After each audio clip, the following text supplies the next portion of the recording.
Hi, I'm Aaron Marcus, and welcome back to the Acting and Modeling Success Summit.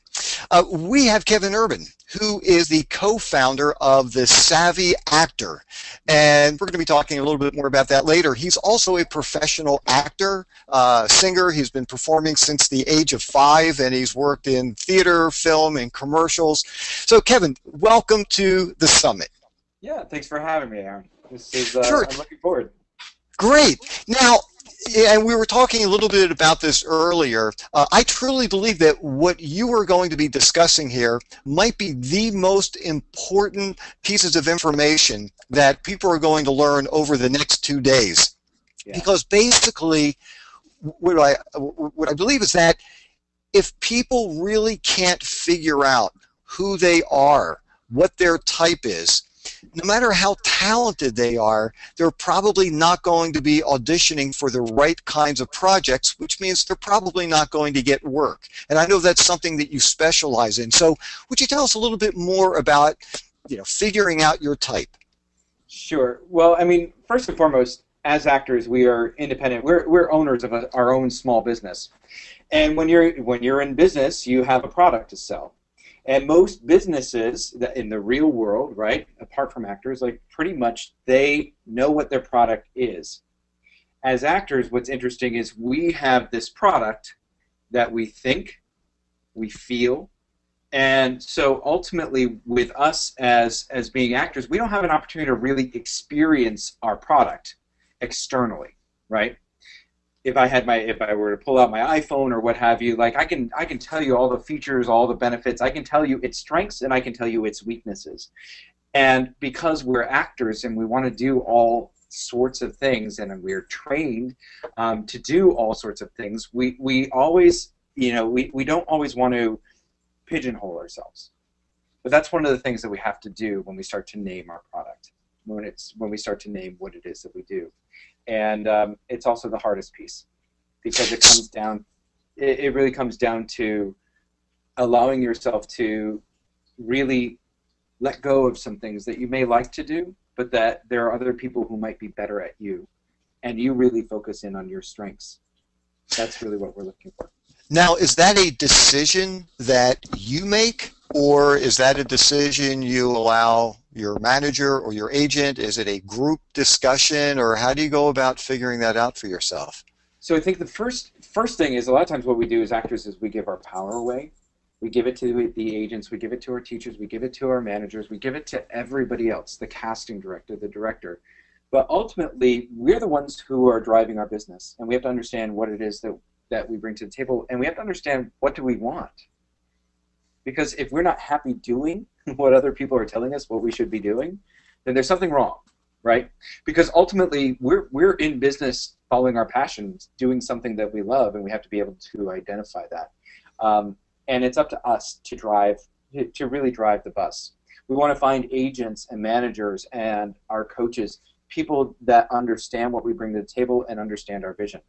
So, yes, do I want agents helping you? Yes. Do I want your managers helping you? Yes. Do I want other people, your team of people helping you? Yeah. But first, what I really, really, really want people to do is to own, okay, that they're the decision maker. Ultimately, bottom line, the buck stops for them. That's what it does. Yeah, and that's hard for people, especially when they're first getting started, because they feel like, well, I really don't have that much experience. I'm not really that knowledgeable. I mean, here's an agent, this is, a big person in the industry. They know better than me. And it's hard to stand up for yourself and just say, this is what I would like to do, especially if you're not even 100% sure what is right. Right. Well, ultimately, it comes to doing research and figuring out, okay, how are you perceived in the world? How do people see you? How do you want to be perceived in the world? And finding that middle ground.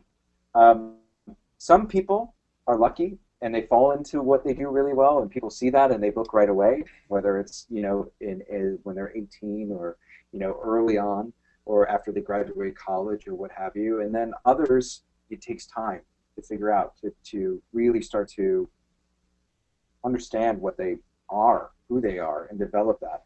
Even myself, like I moved to New York for musical theater, and I love musical theater. But but one of the things that I always wanted to be was a tenor. I wanted to be someone that could, really like, most Broadway shows right now are written for tenors. And so I wanted to be a tenor. However, vocally, I couldn't sing the tenor roles that I wanted to play. I couldn't sing them 8 times a week. I was spending $500 a month on voice lessons. And if you think about that, what I was doing was I wasn't allotting and putting my money in the place that would get me farthest fastest. And that's ultimately, when you understand what your product is, we can really take the time, focus your energy, focus your effort, and focus your money into the places that will help you get to where you want to go faster. I had to ultimately understand that as my dream of becoming a tenor, I had to let that go. I had to understand that, I have my own unique talents, and I had to go, this is my set of skills. And I had to become aware of that and go, okay, you know what? Singing for me right now is a hobby. And then I started to realize that I'm spending $500 a month on a hobby. And I could take that money and go allot it somewhere else that would help me achieve my other acting goals as well. Because I want to do it all. So basically, let's say, somebody's getting started and they are trying to figure out, who they are or how they are. I guess what's really more important is how they are perceived in the world, which, might be very different. So would a good exercise be to walk over to people that, probably not strangers walking down the street, but maybe if you're, at a networking event or you're at a party and, and you might say, like, I know this might sound a little bit odd, but I'm trying to figure out how people are viewing me in this world. Do you have any suggestions, any adjectives? Do you see me as certain characters? Any, do you see any roles that are right for me? Is that something that you would suggest people do? Absolutely. The more research you have, the more you understand how you're perceived in the room. Like, we all have different things about us. Even our facial structure can tell things to other people. That like I have a frown in my resting face. Like when I'm just sitting here, and I can be happy as I can be happy. I can be whatever. But my frown turns upside down, and so there are times when people think that I'm upset or I'm angry with them, just because my face is resting. Well, go ahead. So what I need to do is to remember, even today, to warm up, to just activate a little bit here, the musculature, so that I don't look like I'm just sitting here like, because that's my resting face. Hey, you know what? Maybe we could even play with that exercise right here. You're able to see me on your monitor, correct? Yeah, absolutely. Okay. Absolutely. So let me ask you. So I'm just walking into the room. I'm kind of curious. How would you view me? What kind of roles do you think would be right for me to go after? And just to throw it out there, probably not the hitman for some mob. That's probably not a good one for me. That one I know. Any other thoughts besides that? Okay, so with you, right? You're thin. There's a little nebbish quality. Now here's the thing. The work that we do is personal. I just want to, before I start to throw things out here, I work intuitively, and I literally just say first thing that comes to mind. Because there is no right or wrong necessarily, but you're going to find agreement across the boards with certain things that people say. You come across to me as Mr. Drummond from Different Strokes. That's like the first thing that I see just looking at you online. And then the other thing that I see is the father from Alf. And for some reason, I can't think of his name off the head. Yeah, I know who you mean. And maybe you get him. I don't know if you've gotten him in the past. But you're thin, and I would assume that you're also, by the way that by just looking at you and by the way of your neck, that you're maybe a little more lanky and tall. Maybe I can just see you from here. Do you know what I'm saying? Yeah. So I have all of these assumptions. Then I'm also looking. Your hair looks blonde right here, but I'm assuming that it's more of a gray. Is that right? It's like brownish, grayish. Yeah. Okay. Cool. So all of a sudden, I start to take a look at, okay, what are the? I see like accountant.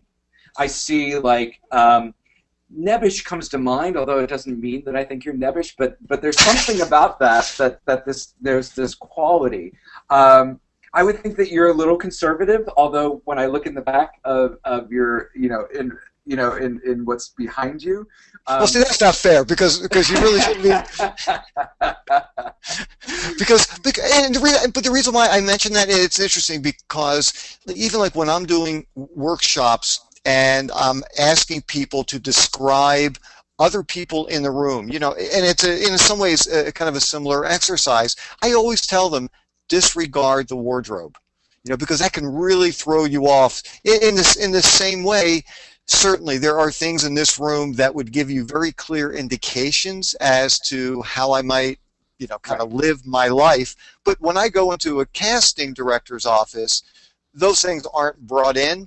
So so don't use those things. Just kind of look at me. I'm kind of curious. So far, actually, I agree with everything that you're saying. But I think and I'm not doing this just so I can get analyzed here. I think it's really helpful for people to see what this process is. And also, I realize, through the Savvy Actor, when you're working with people individually, it's a very different kind of experience. You're sitting down, you're talking with them, you can really look in their eyes much more carefully, you can see their body language, which gives you so much more information than, looking on a monitor here. But still, I think we can keep going. I think it would be interesting for people. So here's the thing. I'm already seeing your structure, right? So I do I have clients that I work with via Skype, and when we first started Skyping, I was like, oh, I don't know if this is going to really work.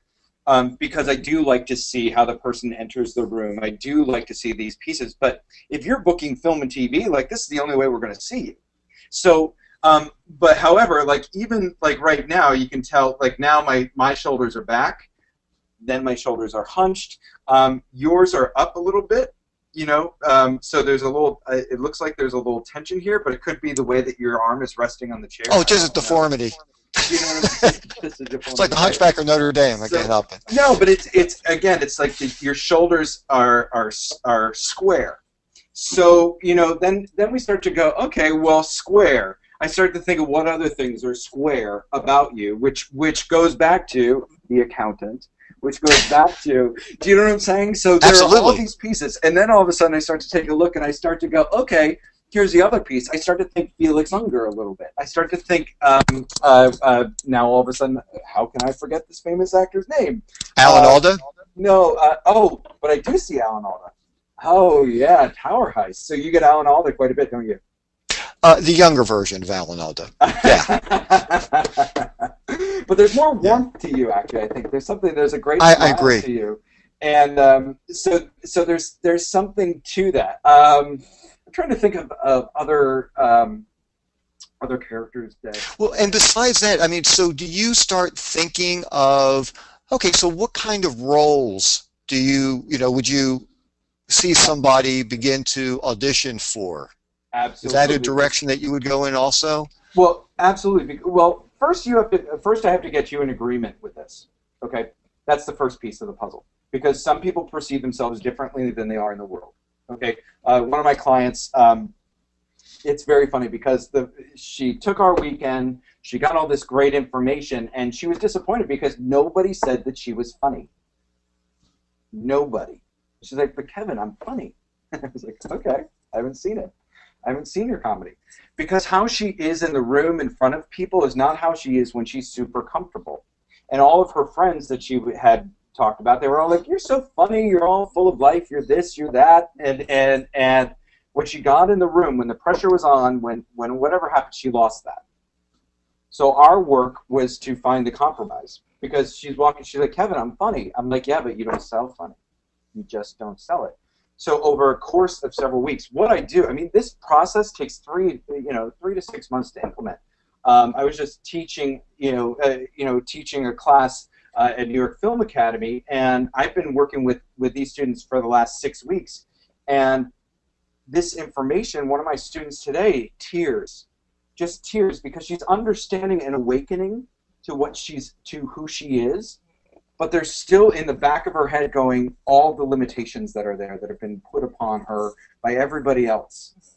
And ultimately, we have to shed some of that so that we're not, because we're our own biggest critics. And if we're in the room and we're constantly talking to ourselves in our mind, that's not helpful either. that's why if you understand, if we're in agreement that, you know what, you play nebbish characters, that you play maybe a little more conservative, then we go, okay, great. I start to see you maybe, in the past on a West Wing type of thing, or I see you as you know, maybe in a boardroom, but you're going to be the more conservative potential. Could you play not conservative? Sure. Like I could see in the background, like there's some other pieces to your brain, right? My brain's a little bit messy, but that's what allows me to connect the dots. Okay, it's understanding and being okay with that. But that's Yeah. what makes me me. There was a long time when I wish that I was more classically trained, that I could just stand here and be super still, and I've learned some of that, but that's not my innate piece. That's not innately who I am. I can Yeah, do and that. I mean, I was just going to say, I mean, all the things that you're saying are absolutely true. It does, you know, typically I'm going to get sent out to audition for, could be the accountant, could be the science teacher, could be the doctor. I get a lot of doctor stuff, Absolutely. lawyer, I would love to politician. professor. I would love to Yeah. see you as a professor. Oh, You know what I mean? absolutely. But one of the things that, and not to say that I can't do the very conservative, hard edge kind of role, but quite often, especially because of my headshot, and this is where I think my strength really lies. There's a warmth. Even if I'm conservative, I have compassion, and so Okay. I am the therapist. You know, I'm the psychiatrist. I'm the pediatrician. Right. You know, I'm the guy that you like, the guy who you will share information with, somebody that you trust. And the interesting thing is, I mean, that's typically, you know, those are the areas that I work in. It's funny you happen to mention West Wing, and I did work on West Wing. Um, and when I was on the wire, I, you know, as a state's attorney. And then and this is the crazy thing about this industry, out of the clear blue, I was auditioning for America's Most Wanted, and the director was there, and he said, "Hey, look, would you also audition for another role while you're here?" And I said, "Yeah, sure." And he gave me the sides, and it was for the manager of a strip club, and I was floored. I was absolutely floored, and I really had no understanding of what he saw in me that made. I mean, I'm thinking, you know, the manager, kind of like a bouncer. You know, I could be the accountant for the strip club, but you know, for the manager. And as it turns out, I booked it, and with the right wardrobe and the hair slicked back and the right attitude, you know, telling the girls, hey, you know, take five, you're ready to go on in a couple minutes, you know, and it worked, but that's really unusual. And everything that you're saying was 100% right on with, you know, that is my look, that is my strength, and it doesn't mean that somebody can't do other things. But you know what I find is, I just wanted to ask you, did you have a yeah, relationship with that casting director or that director beforehand?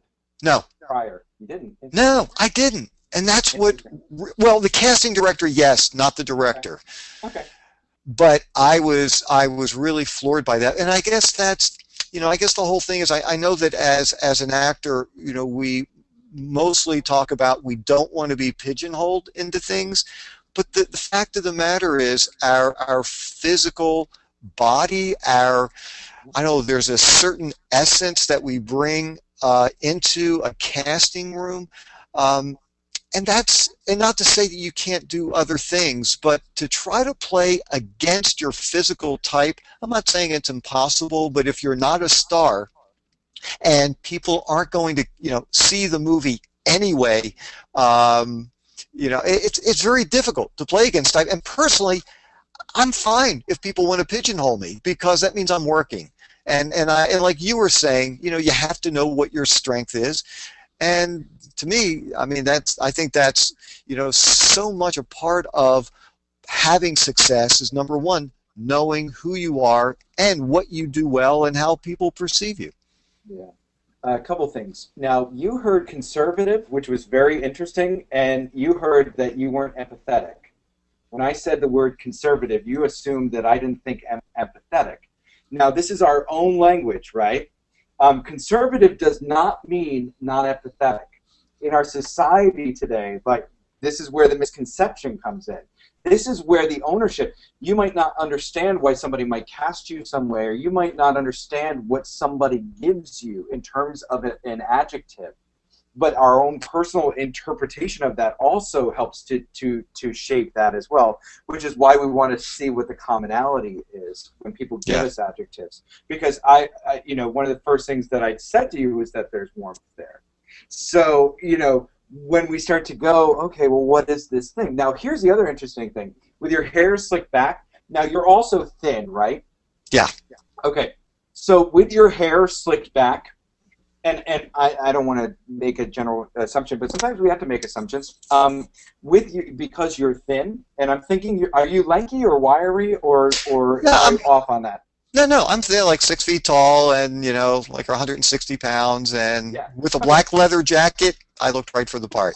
Absolutely, but here's the other thing, right?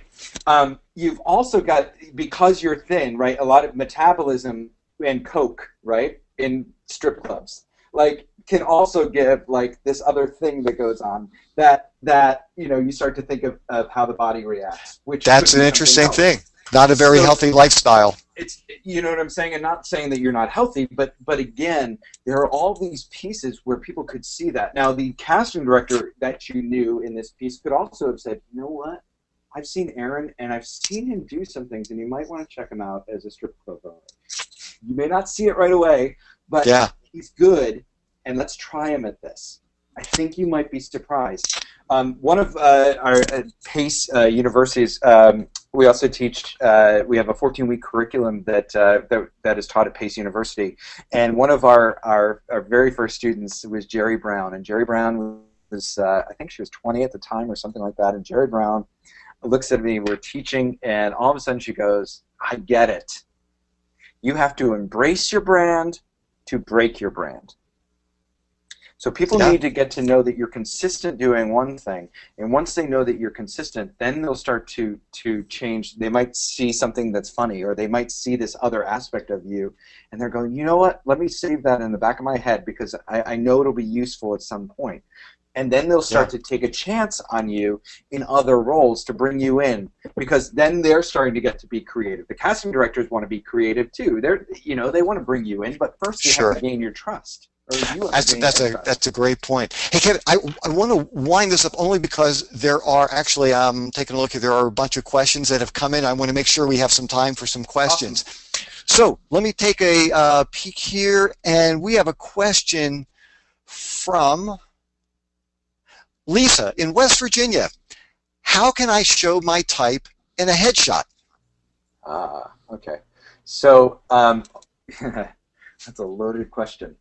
Well, the first thing is she's absolutely right, because you really should. I mean, you should be however you're going to be presenting yourself to the world. That's what should be seen in the headshot. So, as human beings, we are capable of a lot of different things. Correct? We're capable of tremendous anger. We're capable of tremendous compassion. I like to say that we're three-dimensional. And in our work at Savvy, we really look to identify 3 dimensions that really encapsulate you in terms of who is this person. And in a headshot, I want to be able to, in writing or in talking or in pitching, I want to be able to capture these 3 different things, these 3 different pieces. What happens a lot of times is we shoot for mood in headshots. The lighting's dark. We trust the headshot photographer. We're in a black leather jacket. Maybe we don't even sell that. We don't sell that. But all of a sudden, we're playing this mood. But that only shows one dimension. And ultimately, what I want to, if you're a bright person, if you're bubbly, if you're fun and spontaneous, you know what? Probably I want you in a well-lit room with good lighting. And then I want you going through a whole different range of emotions, because the cool thing is, Aaron, when we first started in business as actors, everything was done by film. So we really didn't know what was going on. We had to trust the photographer. But now we can see exactly what the photographer is shooting, and we can start to see, okay, does this work? How does this how does my clothing, how does this look, how does the lighting look? We are our own artistic directors on the set. So it's important for us to understand what we want to capture, be able to talk about that with our photographer, and then also be able to work in collaboration with our headshot photographer, and ultimately understand the characters and the stories that you are going to play. And that comes down to branding. Who are you? What are you going to play? And then we can start to encapsulate that. It's so interesting because a lot of times, and I would tell you, there are 3 different types of headshots out there. There's the shot that your mother likes. There's the shot that your significant other likes. And it's also probably the shot that you like as well because it's your hot shot. It's the one where you look really good. And then there's the shot that sells you. And I want to find the shot that sells you. And so ultimately, if we can find this, define the 3-dimensionality for you, okay, we do this through a lot of different ways and exercises, part of which you just saw with Aaron. And we do this actually in groups as well in our weekend. So you're getting feedback from a lot of different people. Because ultimately, it's not just how I perceive Aaron today. It's about how you perceive Aaron and how others perceive Aaron. And then we come and we find that middle ground where 75% of the people see this. And there's agreement. That's the important piece. We're looking for that agreement. And then we can capture that into a headshot. And that's the ultimate thing. Yep. Kevin, I'm just going to try to squeeze one more in like 45 seconds here. This is from Nell in Australia. Do you find that certain types get more work than others? Interesting. So that's a great question. It's a fantastic question. Okay. There are times when certain people are going to work right away, especially if they're new to the acting world, and then there are certain people and they're young, and then there are certain times when people will work when they're older. Has a lot of things. It has a lot of things to do with what is society, what are they filming right now, what are the trends in terms of the industry, in terms of the stories that are being told. However, I will say that from my vantage point, one of the things that reality TV has done has opened up our society to all different shapes, all different sizes, all different ethnicities being on TV. I mean, I love watching Biggest Loser, and we're watching 300 and 400-pound people losing weight and rooting for them. And that's never happened. That really hasn't happened on a mass scale before. So, yes, are there certain types that will work more often than others? You know what? There are.